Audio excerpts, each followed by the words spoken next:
Your mother is dead to us. Amanda's voice slithered through the air like poison as she knelt before my children. Her lips curled in a wicked smirk. Your dad's new wife is your real mom now. Isn't that right, kids? Emma, just 8 years old, pressed her trembling hands to her ears, while 6-year-old Lucas clutched his sister's arm, his sobs silent but gut-wrenching.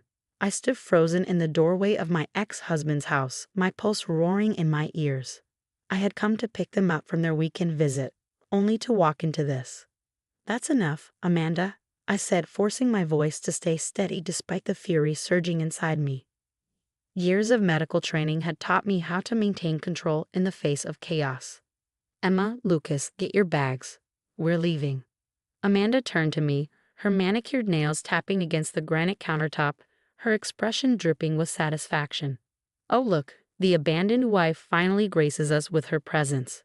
Her eyes flicked over me, searching for cracks in my armor. How does it feel knowing Mark traded you in for someone younger? Prettier? I ignored her. She wasn't worth my breath. My children were. Come on, sweethearts, I murmured, kneeling to their level. Mom's here now. It had been 6 months since Mark walked out, leaving behind the wreckage of our marriage for his perky, wide-eyed dental hygienist, Jessica. The divorce had been brutal, but I had fought to keep things civil for the sake of my children. Amanda, however, had waged a private war, one she intended to win by turning Emma and Lucas against me. We barely made it to the car before Lucas broke the silence.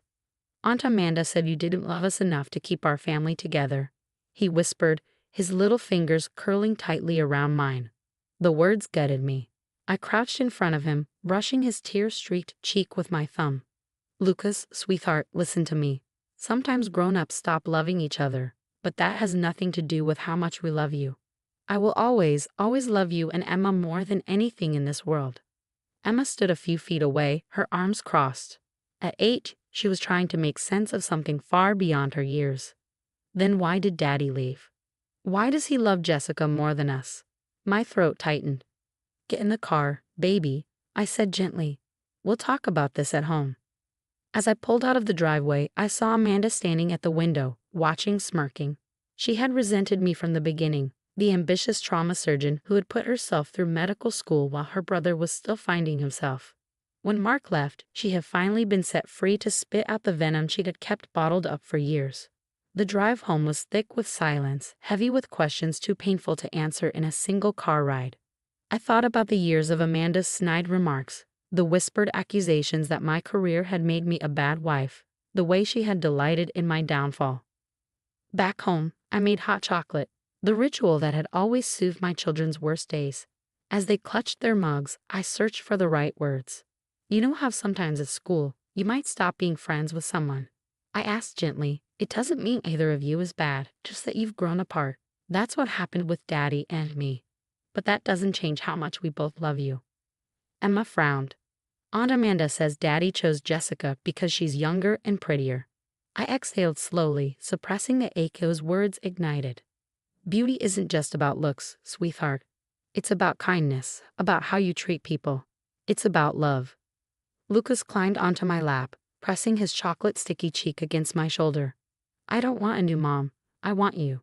I wrapped both of them in my arms, holding them as tightly as I could. And you have me. Always. That night, after I tucked them into bed, I sat alone in my home office, staring at the framed family photos I still couldn't bring myself to take down. My phone buzzed. A message from Amanda. The kids deserve better than a mother who puts her career first. They're better off with Jessica. I didn't respond. Instead, I opened my laptop and began documenting everything. The insults, the manipulation, the emotional warfare. Something told me I would need this record soon. And I was right.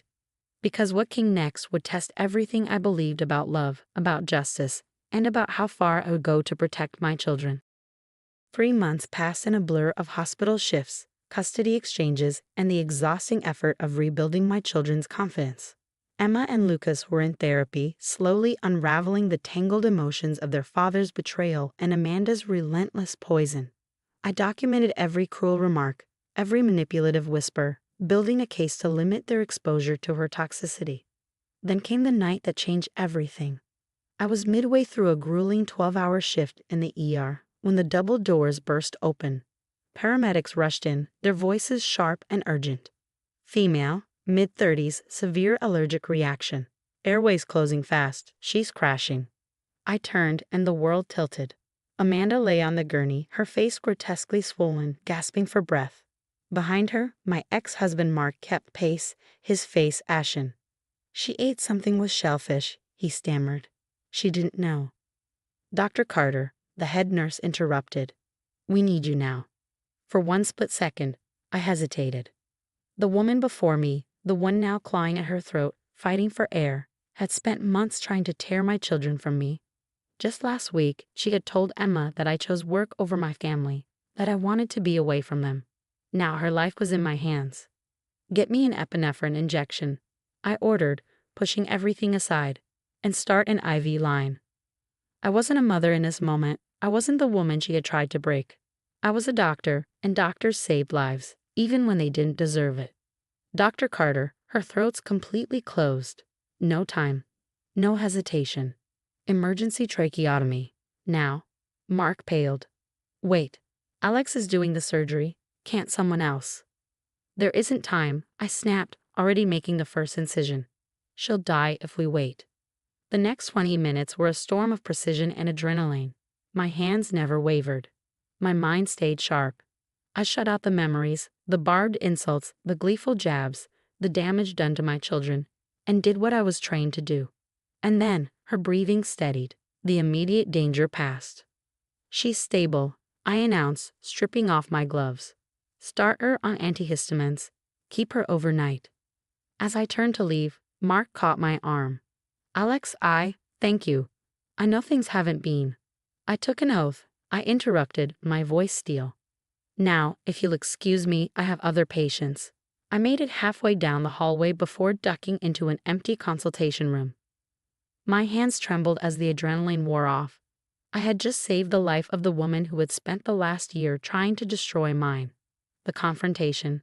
The next morning, as I finished my shift, Amanda's nurse approached me.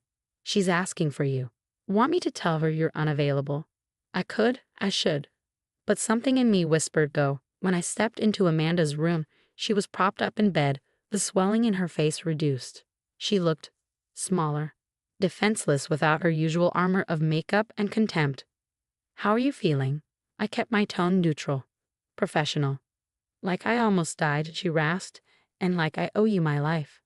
I flipped through her charts. The emergency team did their job. Be more careful about what you eat. Alex, she said softly. I stilled. She had never called me by my name before. I know what I've done to you. To the kids. I've been, she swallowed. Horrible doesn't even begin to cover it. I sighed.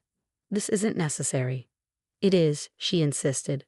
Because when I was lying there, unable to breathe, all I could think about was how cruel I've been. How I've hurt those kids because I was jealous of you. I blinked. Jealous. Tears welled in her eyes. You've always been. Everything I wasn't. The successful doctor, the amazing mother. Even after Mark left, you held it together. I wanted to prove you weren't as perfect as everyone thought. I wanted to hurt you. By hurting my children. My voice wavered. Her lip trembled. I was wrong. So wrong. And then last night, you saved me without hesitation. You had every reason to walk away, but you didn't. I sank into the chair beside her bed, exhaustion pressing down on me. Amanda, I'm not perfect, I murmured. I've made mistakes. Plenty of them. But my children, they're the one thing I've done right. And watching you try to turn them against me, that's been the hardest thing I've ever endured. She reached for my hand. And this time, I didn't pull away. I'm so sorry, Alex. I know it doesn't fix anything, but I am truly, deeply sorry. For the first time since meeting Amanda, I saw something real. Not malice. Not manipulation. Just regret. I exhaled slowly. The kids have therapy on Thursday. If you're really sorry, you'll tell them the truth. About everything. She nodded, tears spilling over. I will. I promise. As I left her room, something inside me shifted. Not forgiveness. Not yet. But something lighter. The smallest possibility that maybe, just maybe, My children wouldn't have to grow up carrying the weight of Amanda's hatred. The aftermath. That night, as I tucked Emma and Lucas into bed, Emma hesitated. "Mom, is Aunt Amanda going to be okay?" "Yes, sweetie," I murmured, smoothing her hair. "She's going to be fine." Lucas blinked sleepily. "Did you save her?" I smiled faintly. I did what doctors do. I helped someone who needed help. Emma frowned. "Even though she's mean to us." I thought for a moment. "Sometimes," I said carefully, "being kind to people who haven't been kind to us changes things in ways we never expect." As I turned out their lights, I realized how true that was. Tomorrow would bring new battles.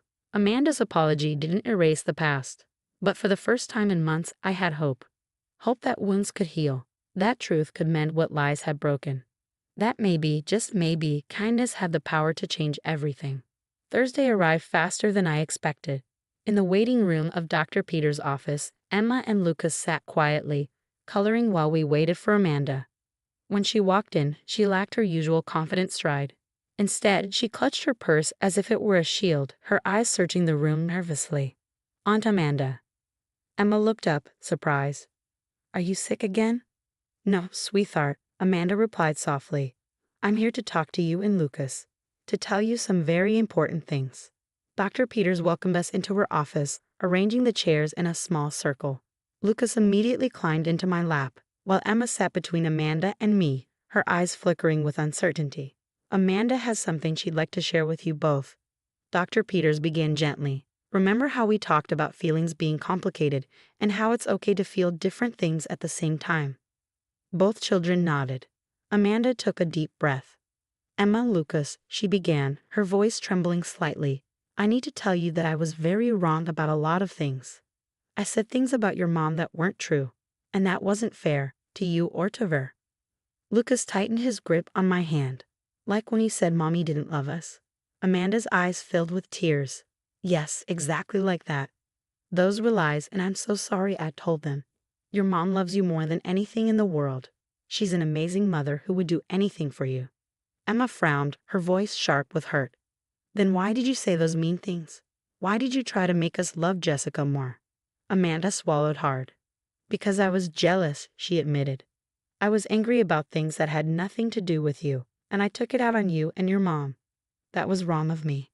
As Amanda continued, she apologized for specific moments, unraveling the web of lies she had spun.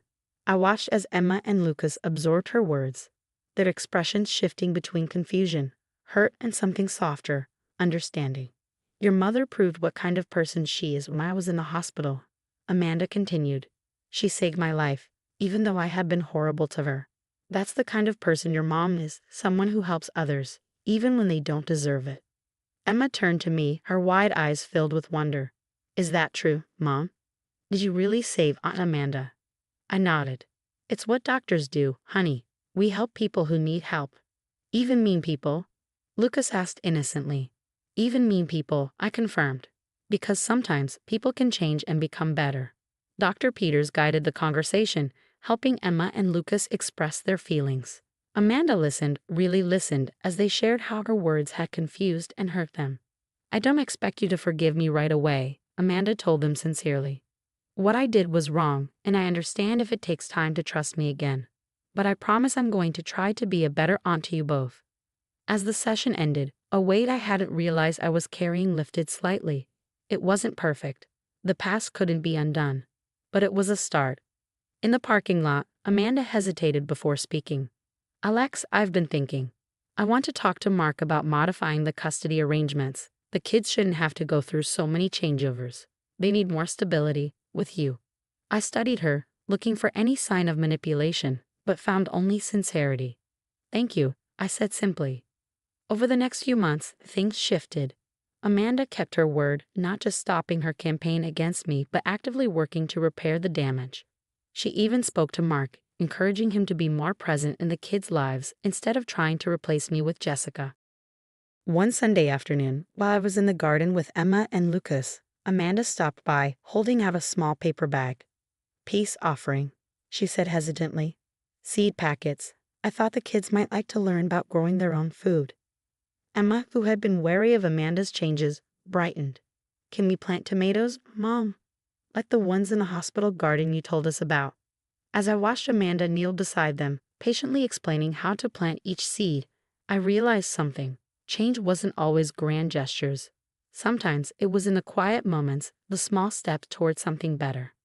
That night, as I tucked the kids into bed, Emma asked, "Mom, is it okay that I'm starting to like Aunt Amanda again?" I smoothed her hair. "Of course it is, sweetheart. People can change when they really want to. And it seems like Aunt Amanda really wants to. Because you saved her?" Lucas piped up from his bed. I thought for a moment. "No," I said softly. "I think sometimes people save themselves. They just need a reason to try." As I closed their bedroom door, I exhaled. The emergency that had brought Amanda to my operating table hadn't just saved her life. It had given our family a chance to heal. There were still difficult moments, still wounds that would take time to mend. But we were moving forward. And sometimes that was the biggest victory of all.